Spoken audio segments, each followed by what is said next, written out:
You're listening to Shifting Schools Podcast, episode 231. If you are looking for a great community of educators to connect and share with, check out teacherwit.com or download the TeacherWit app today. TeacherWit, where teachers go to connect. The Kid Stories podcast features funny and exciting stories for kids. Join the ninjas of Valleytown as they defend their land against wild villains and embark on epic missions. Enjoy nearly 200 episodes of dropkicks and fart jokes. Find the Kid Stories podcast on Spotify, Apple Podcasts, or wherever you listen. All right, welcome back to another episode of Shifting Schools. So great to be here with a special guest, Bernie, today. Going to be talking all about her little passion project, Service Synergy. Bernie, it's great to have you on the podcast today. Can you tell our listeners a little bit about your journey in education? We got to talk a little bit at the conference, but I think it's great for people to hear your journey in education as well. Well, I'm really excited to share this with you and your audience and actually get into it, have a sit down and visit. So Service Synergy just kind of came to be because I wanted to cover two of my favorite projects. And one of them is a little house in Mexico that I'd hope to host people to come to Mexico. I'd seen a lot of youth groups come to the children's home across the street. And I thought, the children's home has its own life. They don't need an invasion of Americans with candy and and all kinds of other things. They have a home life. So I thought, let's provide a place for the teams that come to just have their own space, build their team, whatever they do, and not disrupt the family life of the children's home very much. So for years and years, way before that, I've always thought traveling and learning abroad, because I've been able to do it myself a little bit with my family. There's just such a good education. So I had that project. And then being a teacher, I thought, why aren't these people that travel all over the world to serve youth groups, you name it, college groups, they don't get academic credit for it? Why not? It's super, super learning. My kids became bilingual at the children's home. That's worth something. Just that, besides what they learned from people there and from being where mangoes and bananas grow and boa constrictors slither along. So that's such a learning thing. Why not turn it into academies, educationese, so that they can get some credit for it? Very so cool. I thought, I'll make a nonprofit because you can get all kinds of grants for nonprofits. And so I looked into that, and it is kind of a maze and a morass. Yeah. But I formed a small nonprofit that's under 50,000. It's a lot less expensive, a lot less complications. So in 13 days, once I filed all the various papers and learned all the different passwords, and I don't know, maybe you've gone through it. I'd avoid it if I could, but I thought, boy, oh boy, there's so many beautiful grants for people that want to learn language, go overseas. Come on, let's make myself available. And so got the nonprofit status in 13 days. Wow. That's great. That's what I see. And of course, I'm way under $50,000. So to file your financial report is only a postcard online. Yeah. Wow. So I did that and look. I got a little board together. It's there. It's ready. It's ready to launch. It's a rocket with fuel in it. It needs some button pushing. So I speak Spanish and French, so I know how wonderful it is to talk to people. I love doing it in English, as you can already tell. Yeah. So talk a little bit about the concept then. So your goal with this nonprofit is to have students travel overseas and get educational credit for it. Yes. So that's been kind of forming itself. There is a scholarship. I have a little information sheet where people can just click and look at the material. And I did email that to you. I don't know if you got it somehow. Yeah, we'll put that in the show notes as well. Here we are in the techie age. We can do anything anywhere. And if COVID did anything good, it was proof to us that we could learn online.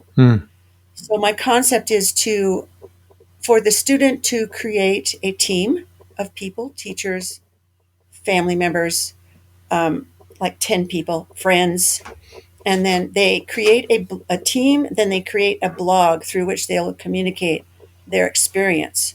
So if there is a social studies teacher that has this student in class, they can give that student an alternative assignment. Well, report on X, Y, or Z. Mm. And the student can post weekly blogs that actually augment whatever the teacher is teaching in their class. So the student really doesn't do an online class. The blog and the class are more of a communication hub than a content delivery, because the student that is reporting on his experiences he creates the content. Mm.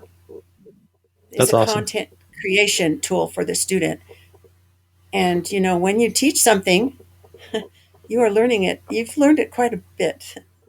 Yeah. So one aspect is creating the team and the blog and reporting weekly.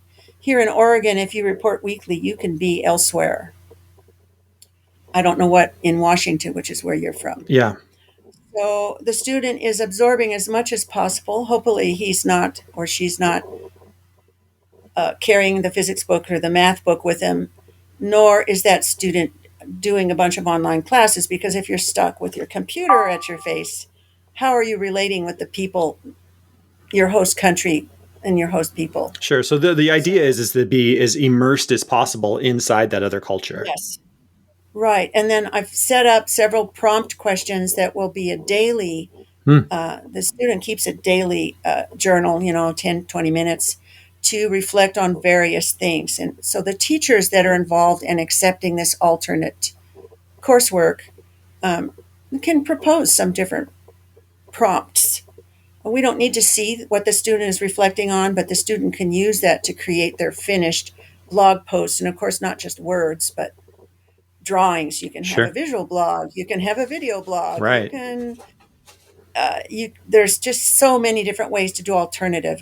Art really fits in. Language arts. You can call it creative writing. Right. So your creative writing for English can be interdisciplinary and also work for reporting on your biology field study that you're doing about iguanas, or maybe you want to learn German equestrian methods. It's an independent study. So I've tried to set it all up according to hours spent, so that it kind of looks equivalent to quote real unquote real school. Yeah. So what could a family, what if a parent is listening to this and being like, oh my gosh, my child would love to do something like that. What's in it for the family, or what can families expect? Well, golly, they can all go on a vacation together. Oh my. And what they'd expect is about, if it's the full project that I envision is like 10 weeks, like a quarter abroad. Okay. It's adaptable. That's the cool thing about it. It's a template you can use in just any way you want, because there's so many options. So what can a family expect is maybe they could do some of those prompts, which are designed to deepen the experience. Maybe they could talk about those topics together. Maybe they'll just enjoy each other. Yeah. And then spend, if the parent wasn't present, I figure, 4 hours of service, 4 hours of working on your journals and your blog and your independent language studies, whatever you've set up for yourself. So parents would expect, if they're not present with the student, they would expect, internet connection. You can talk as much as you want with your student, but they'd expect this learning product, which is the blog, basically. Then the first quarter is preparing. They've got to set up the blog, set up the team. The second quarter is actually being gone. The parent would have to vet this. So the Sure. parent needs to get the travel insurance, which flies the kid home or whatever's necessary. It's only about $60 for 2 months. The parent would visit with the host family, probably, and they would develop a relationship themselves. Probably we can, like we're doing, except my camera isn't on. But you can actually see the people and ask questions, and there'll be guidelines for the parents, ways to vet a family. Or maybe Auntie Sue is already in Timbuktu and can find a host family for the child on And so site and be is there. that part of what you do? Are you finding host families for people? I can't do it all. Hmm. I mean, I have host families where I have my little home in Mexico. There are like 5 or 6 people that have said they would accept a student, and some say girls only, some say no more than Sure. 2. Of course, as a language teacher, I don't want 2 English speakers in one home. No. Right. So, yeah, so there's a vetting. There's a lot of websites that provide wonderful experiences for kids abroad, but I don't see any that offer academic credit. So this could fit with any program a parent chooses, Right. um, except for the time. There's service. There's one beautiful one. I've got a list of them. Yeah. One is Partners for the Americas, where Oregon is paired with Costa Rica, and they set up. It's pretty inexpensive for 2 months. Yeah. You get a month with one family in a city setting and another family in a rural setting.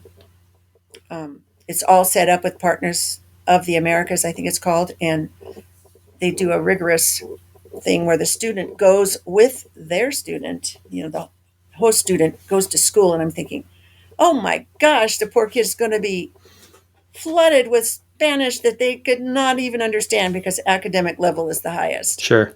So why not actually put them to writing their blog or doing other things? It's like only $2,500. They have chaperones. They each stay in individual families. They have a really good setup, but there's no academic credit for it. Right. So is your idea that families could do that part of it, and then do you want families to reach out to you, or do schools reach out to you and say, hey, we have a student, or we've got a group of students that are headed out, and they reach out to Service Synergy to help bridge that gap for credits? Or do you see families wanting to take their kids or have their kids spend a quarter abroad, reach out to you and say, hey, can you help our child get credit for their quarter that we're going to be abroad? All of the above. All of it? Okay. Why limit it? Why do we have education in a box? The whole idea is to tailor it to the student.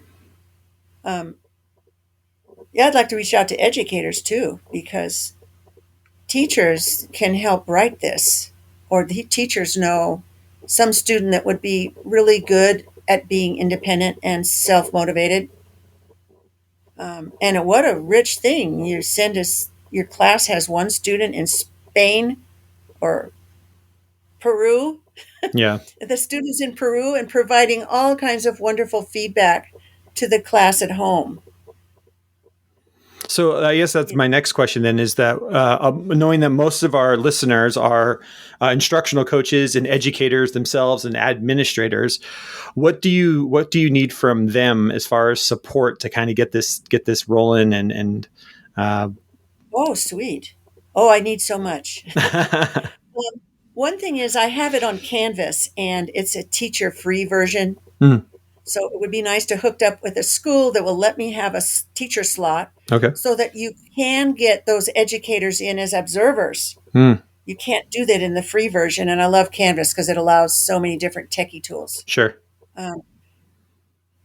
Finding students, helping to create the curriculum, because once the little basics are in there, there's going to be a lot of suggestions for independent projects, for prompts. Like, suppose one person wants to just do field studies in the tropics, another student wants to do the horses, another student wants to do organic farming. So we'll have a record in the blogs, because in the student blog, you'll say who your teammates are, what your plan is, where you're going.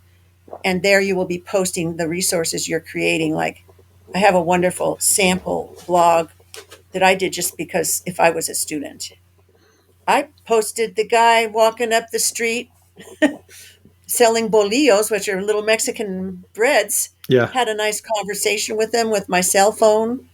And we had this talk about grandma's recipe for the bread. And he went on and he sings bolillos, and that's part of the video. So how exciting would that be for someone Yeah.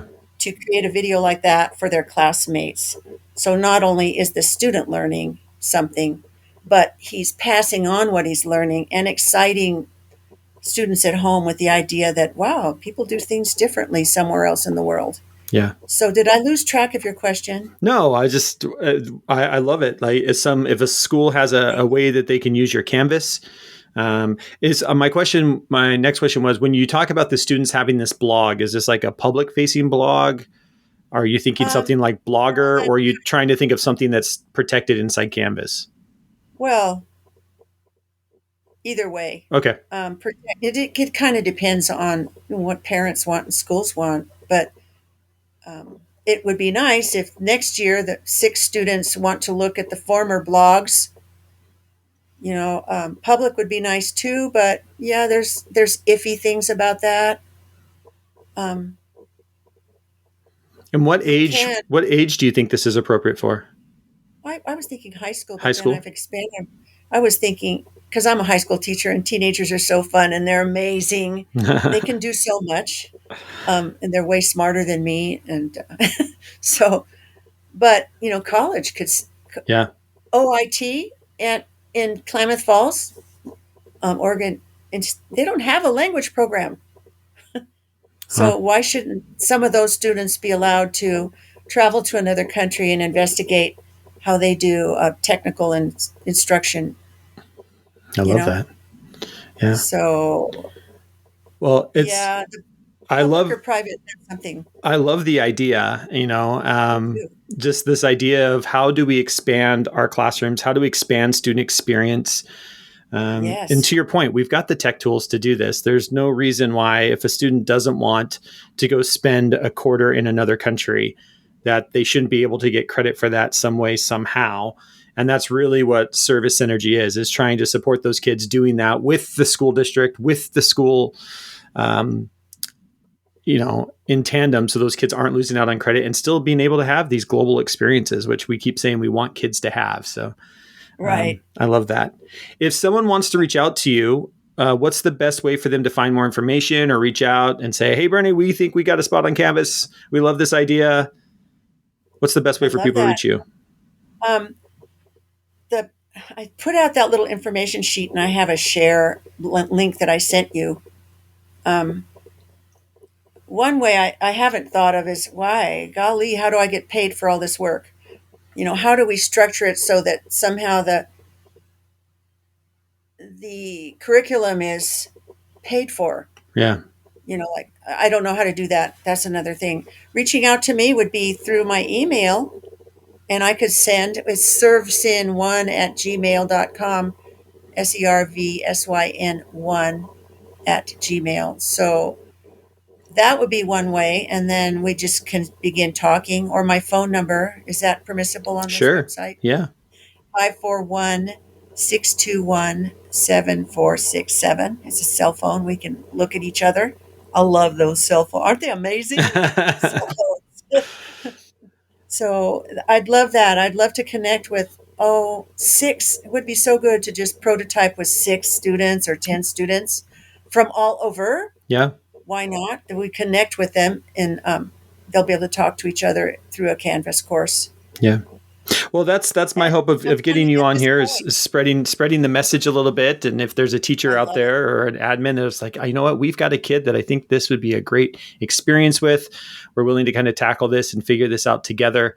I just wanted to give you a place to kind of tell your idea and your story and the start of this nonprofit and just see what happens. That's one thing I love about podcasting is we get to just share some of these amazing, ideas and just see where they go. So I appreciate that.